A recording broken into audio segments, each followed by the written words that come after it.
John and Maria had been married for 10 years. To the outside world, their relationship seemed perfect, but daily life, responsibilities, and the small cracks that develop over time had started to drive them apart. Maria, always organized and proactive, managed almost every aspect of their family life. Although John loved her, he felt that routine had smothered their connection. Maria's best friend, Catherine, was a frequent visitor to their home. Outgoing, charming, and always ready with a joke, she was like family. John found her captivating, but he had always maintained a respectful distance, or so he thought. One Sunday afternoon, Maria decided to go to the supermarket to pick up some items for dinner. "I won't be long," she told John and Catherine, who were sitting in the living room chatting. They smiled and wished her a safe trip. Maria left, but an odd tension hung in the air. Catherine, seated on the couch, had a playful sparkle in her eye. John felt a strange energy between them.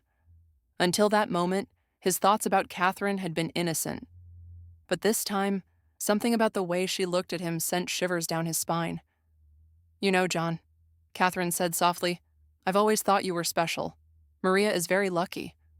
John laughed nervously. "What do you mean?" he asked, trying to keep the conversation light. "I mean," Catherine moved closer, her voice dropping, "that sometimes I wish I were in her shoes." Her words struck him like lightning. He knew what she was implying, and he knew it was wrong. He should have stopped her immediately. But something about her boldness made him feel alive in a way he hadn't felt in years. The passion that had been missing in his relationship with Maria suddenly resurfaced, but in the wrong direction. Catherine leaned in closer. "No one has to know," she whispered.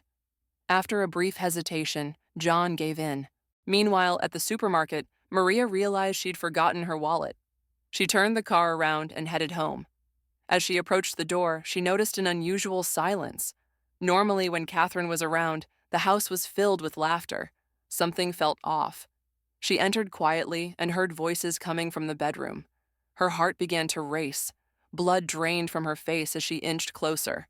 When she opened the door, what she saw froze her in place. John and Catherine were in bed together. Maria felt a surge of anger, heartbreak, and betrayal. "What the hell is going on here?" she screamed, her voice breaking. John and Catherine jumped in shock. He scrambled to cover himself, while Catherine stood there, ashamed and speechless. "Maria, it's not what it looks like," John stammered, but Maria cut him off. "Not what it looks like? I can see it with my own eyes, John." Catherine tried to speak, but Maria raised her hand to stop her. "I don't want to hear a word from you," she said coldly. "You were my friend. I trusted you. And this is how you repay me?" Maria stormed out of the room, slamming the door behind her. John ran after her, desperate to explain, but she ignored him. She felt as though the ground had disappeared beneath her feet. The betrayal wasn't just from her husband, but also from her best friend. That night, Maria couldn't sleep. She replayed the events over and over in her mind, thinking about her relationship with John, the moments they had shared, and the growing distance between them in recent years. She knew they had drifted apart, but she had never imagined it would lead to this. The next morning, John tried to talk to her. "Maria, I know I've done something terrible," he said with tears in his eyes. "I have no excuse, but I love you. I want to make things right." Maria looked at him with a steely gaze. "If you loved me, you wouldn't have done this," she replied. "I don't know if I can get past this. I don't even know if I want to try." Catherine, on the other hand, attempted to contact Maria, pleading for forgiveness, but Maria refused to engage. "Our friendship is over," she told her firmly.